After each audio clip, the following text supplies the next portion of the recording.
Good evening. A few days ago, terror hit this bridge, this area once again. 2 people lost their lives when Usman Khan, already a convicted terrorist, went on a rampage armed with knives just a few metres from where I am standing right now. Jack Merritt was 25, Saskia Jones just 23. Both graduates of Cambridge University, both in London that day at a prisoner rehabilitation conference, trying to help others. Today, their family and friends fell silent at a vigil in Cambridge. And here in London, politicians stood side by side in remembrance. With London Bridge now back open, the Mayor is calling for all Londoners to come together in what he called a spirit of defiance against terrorism. The first of our reports tonight is from our correspondent, Simon Harris. The daily trek across London Bridge. For thousands of city workers, it could have been any other Monday morning, but it wasn't. For on the opposite pavement were the telltale signs of a crime scene. Once again, commuters were coming to terms with a terror attack on a bridge they cross twice a day. You always think about it when you're on this bridge, but yeah, I don't feel unsafe. It does make me nervous, but life goes on. You can't let them get to you. Unfortunately, it's happened a few times, isn't it now? So I suppose London workers kind of get used to it.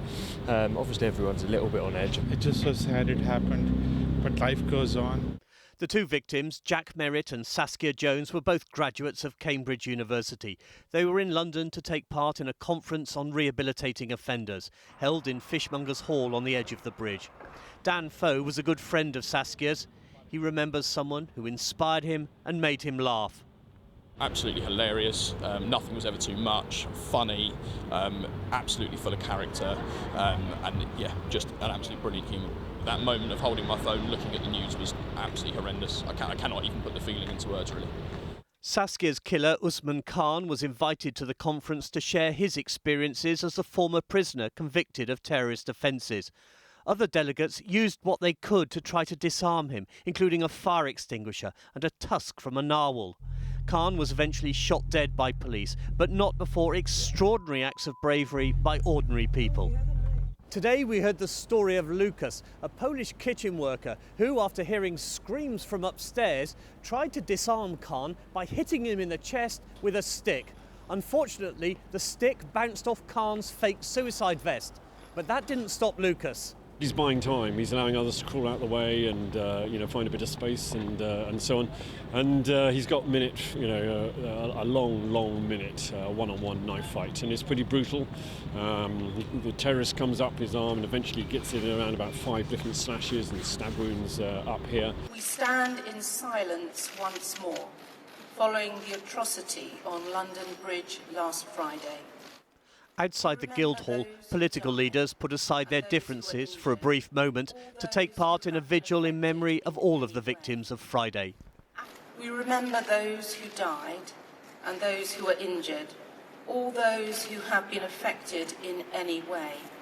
Friday's attack has raised questions not just about sentencing, but about rehabilitation. Was Khan too radicalised to be trusted? I don't think it's right to write people off forever. And what we do know from the past is many people are successfully rehabilitated. There will be questions asked about whether there was proper vetting undertaken. There will be questions asked about whether there was the right level of security at this event and with other people who may have attended. Are we asking too much to think that fanatics can be rehabilitated? I've met with many practitioners and experts in this field, and we know that we can turn people.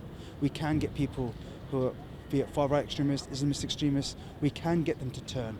We can challenge the twisted ideologies. But it's a risk, and with fatal consequences if it goes wrong. Simon Harris, ITV News, London Bridge. Well, back to our main story tonight and the developments after the terror attack here at London Bridge. There have been vigils in both Cambridge and the capital today. Family and friends of Jack Merritt and Saskia Jones gathered in Cambridge's Market Square. Here in the capital, the Mayor of London, the Prime Minister and the Leader of the Opposition fell silent for a minute to remember the victims at Guildhall Yard in the City of London. Well, our correspondent Simon Harris joins me now. Simon, obviously we've been talking about the vigils and paying our respects and tributes to the victims and those who lost their lives on Friday, but some were saying that what happened here has just become all too political as well. It's been politicised and they're angry about that. And to an extent it has. We've had the Prime Minister pointing the finger at the sentencing and parole policy brought in under Labour. We've had the Mayor challenging the government over police cuts. We've had Jack Merritt's father being disgusted by the politicising of this. But we are in an election campaign. It is inevitable. What struck me today was that Jack and Saskia were here for the kindest of reasons to help others. But in Usman Khan, they found they were dealing with a fanatic. All right, Simon, thank you. Donald Trump is in town and once again he hasn't had the warmest of welcome from Londoners. The US President is here with other world leaders for a NATO summit. He touched down last night on board Air Force One before his motorcade was booed through Camden on the way to the ambassador's residence in Regent's Park. He stayed there most of the day before travelling to Buckingham Palace an hour ago to be met at the gates by hundreds of protesters.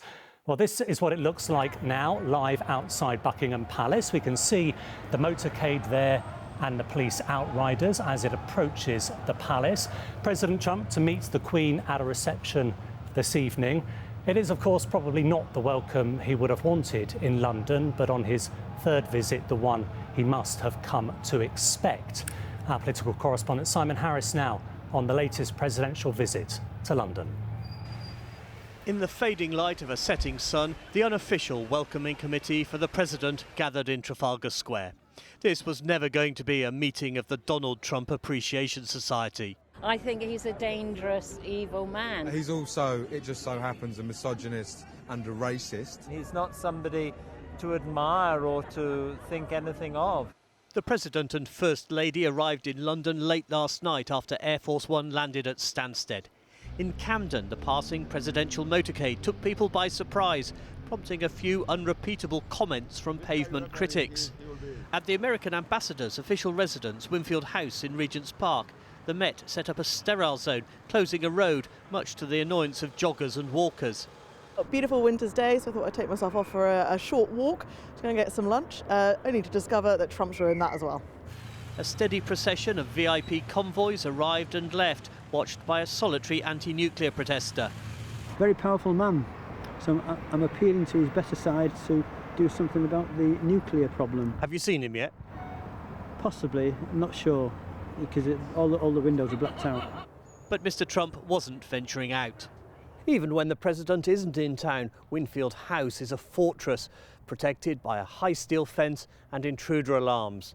This is where Mr. Trump chose to spend most of the day, hosting a series of meetings. In one, the President had this to say about the election. I'll stay out of the election. Which didn't quite tally with what he said next. I think Boris is very capable and I think he'll do a good job. And just for good measure, he brought up the NHS. If you handed it to us on a silver platter, we want nothing to do with it. Dr. Sonia Adesara is one of the organisers of tonight's protest. If you can even just watch what Trump has said over the past year, and he changes his mind as quickly as I change my clothes, and I think it just shows even more clearly that we can't trust anything that comes out of Trump's mouth. What does he make of protests? I don't think he cares. I mean, look, on one hand, he has thin skin, so he doesn't take insults well, as you know, and he's prone to fight back and, prone to call people names. These things, I think, are meaningless. Tonight's demonstration wasn't as big as the last one. The President may not even be aware of it, but the protesters will try their hardest to be heard inside the palace as well as outside. Simon Harris, ITV News. Sticking with the election, Anne Main has been the sitting Conservative MP in St Albans since 2005. She's pro-Brexit, but almost 63% of voters there supported staying in the European Union. Well, our political correspondent Simon Harris has been to speak with all the main candidates. I'm Daisy Cooper. I'm the Liberal Democrat parliamentary candidate for St Albans. Hi, I'm Anne Main. I'm the Conservative parliamentary candidate for St Albans. I'm Rebecca Lurie and I'm the Labour Party candidate for St Albans. This is where the War of the Roses began, and no, it has nothing to do with chocolates. Now, 550 years later, there's a new Battle of St Albans. The warring factions aren't royal families, but political parties. When Anne Main was re-elected as the city's MP in 2017, she had a majority of more than 6,000, which should make St Albans a safe Conservative seat. But Anne Main is a Brexiteer, and the majority of voters in St Albans backed Remain, which is why the Lib Dems have made St Albans one of their top targets. Leader Jo Swinson has been here to boost Daisy Cooper's campaign. One recent opinion poll suggested the Lib Dem candidate was likely to win. Why would a safe Conservative seat suddenly switch to the Lib Dems? Well, in St Albans we voted 63% Remain and we have a hard Brexit MP, and 3 years on from the vote people have seen the damage that Brexit is already doing. But it's not just about Brexit. People are bringing up the NHS, education, transport and the environment on the doorstep as well. It's about a lot of broader issues and about the future direction of our country. Anne Main has been the MP since 2005. A decade ago she was forced to apologise and pay back £7,000 in the MP's expenses scandal. But since then, St Albans voters have re-elected her 3 times. Now she's hoping they'll do it again, despite her Brexit views. There's only one election here. It's who's running the country. And it's going to be Conservative or it's going to be Labour. And every Conservative MP's got to fight to save their seat so we don't go one step nearer to a Corbyn government. St Albans' biggest claim to fame is its cathedral, known locally as the Abbey. It also boasts a naturist resort, although it's clearly not high season in December, and it's a popular commuter town despite its reliance on the much criticised Thameslink service. Are you going to win? I hope so, but a week is a long time in politics. I can't tell. I have not got my psychic hat on. Who's going to win, Anne Main or Daisy Cooper? Neither. I would hope that come the 13th of December I will be your Labour MP in St Albans. But the smart money says it's a 2-horse race between Conservatives and Liberal Democrats, and it could go either way. Not for the first time in its history, St Albans is a battleground. Simon Harris, ITV News, St Albans. And here is a full list of the candidates who are standing in the St Albans constituency. Now, this time next week, the polls will be open and people will be casting their votes in the general election. Today, in the latest twist of the election campaign, 4 MEPs from the Brexit party dramatically quit. They've thrown their support behind the Conservatives in order to get Brexit done. Our political correspondent Simon Harris is here. Simon, talk us through what's happened and what it's going to mean for voters on December the 12th. Geraint, the Brexit Party hasn't really registered much on any recent opinion polls in London. But just 7 months ago, 2 Brexit MEPs were elected to represent London in the European Parliament. Well, today, one of them, Lance Foreman, who runs a fish factory in East London, defected to the Conservatives. He was one of 4 MEPs from the Brexit Party to jump ship and declare their support for Boris Johnson. We're not traitors. We're coming at this because we believe in our country. This is not about personalities. Watching some of these polls, you know, we're seeing them on social media, and you just look at them and you can see that they are splitting the Leave vote. And so we've just come to the conclusion that it's not too late yet. We have to get this message out. And, you know, if you believe in Brexit, if you believe in democracy, you have to vote for the Conservatives now. Nigel Farage said he wasn't surprised and had seen it coming. The defections mean London now has in Mr Foreman an MEP from the Conservative Party, even though the party won no seats in the European elections in May. OK, Simon, many thanks. Well, now to the London constituency that has seesawed between the Conservatives and the Liberal Democrats over the last few years. Richmond Park has changed hands twice since 2016. The big sticking point? Brexit, as our political correspondent Simon Harris reports. It's rematch time in Richmond Park, where the 2 contestants know who they're up against. Round 1 was in 2016 when Zac Goldsmith resigned as Richmond's MP in protest at his government's backing for Heathrow Airport. He stood as an independent, but lost to Sarah Olney from the Liberal Democrats. Round 2 was 6 months later when Mr Goldsmith recaptured the seat for the Conservatives at the general election, but with a majority of just 45. Now it's round 3. Voters in Richmond Park could be forgiven for thinking they're watching a game of political ping-pong. First their MP's Zac Goldsmith, then it's Sarah Olney, then Zac Goldsmith, And now it might be Sarah Olney again. How much is this a grudge match?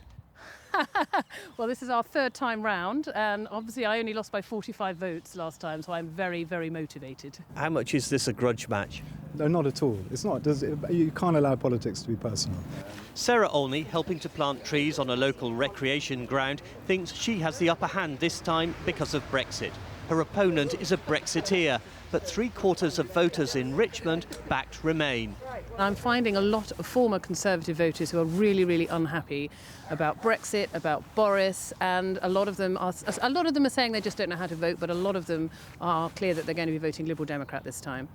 Zach Goldsmith knows Brexit is his Achilles heel, so he's hoping to convince voters to think local. He's campaigning for a temporary crossing next to Hammersmith Bridge while it's repaired. People who are deciding on a local level, I think, are probably looking very positively and warmly towards me, partly because we have some big issues like the closure of this bridge behind us, Heathrow expansion, and I think people would probably back me to be the most likely to deliver a solution. But Brexit's a problem. But exactly, this is a very national election. There's no Green candidate here and no one from the Brexit party. Even the Labour candidate seems to be keeping a low profile. My name is Sandra Kane and She's released a video online but wasn't available to talk to us. So this really is a straight contest between two old rivals. Simon Harris, ITV News, Richmond. And here is the full list of candidates who are standing in the Richmond Park constituency. Good evening, I'm Faye Barker. Boris Johnson has told ITV News London he's yet to speak to the father of London Bridge victim Jack Merritt after he was criticised by him in the aftermath of the terror attack. The 25-year-old's father accused the Prime Minister of making political capital out of the tragedy which killed his son. Here's our political correspondent Simon Harris. Jack Merritt believed in giving people a second chance, but 9 days ago the 25-year-old graduate was stabbed to death at a prisoner rehabilitation conference near London Bridge. It quickly emerged his killer, Usman Khan, was a convicted terrorist automatically released from prison early. When the Prime Minister visited the scene of the attack, he called for the rules to be tightened up. But Jack Merritt's father, David, was furious, writing in The Guardian, he would be seething at his death and his life being used to perpetuate an agenda of hate that he gave his everything fighting against. Today, I asked the Prime Minister if the two men had talked. Have you spoken to him? Look, I know, but I have every sympathy with the families of both Jack and Saskia who lost their lives at London Bridge in the attack by Usman Khan. But what I would say is, with great respect, is that I stick to my position, which is that actually I don't think it is sensible for people who are convicted of crimes of terrorism, such as Usman Khan, to be out automatically on early release. And I said that long before the event took place. I said it in August. In fact, in 2012, I campained. Why don't you pick up the phone to Mr. Merritt and explain this to him? Well, great respect. I think I will keep my contacts with families of victims private, if that's all right. The Prime Minister says he has consistently argued for tougher sentences for serious and violent offences. Simon Harris, ITV News. Well, you can see more of Simon's interview with the Prime Minister tomorrow evening at 6 p.m. when he talks about other issues in the capital too, including knife crime and Heathrow's third runway.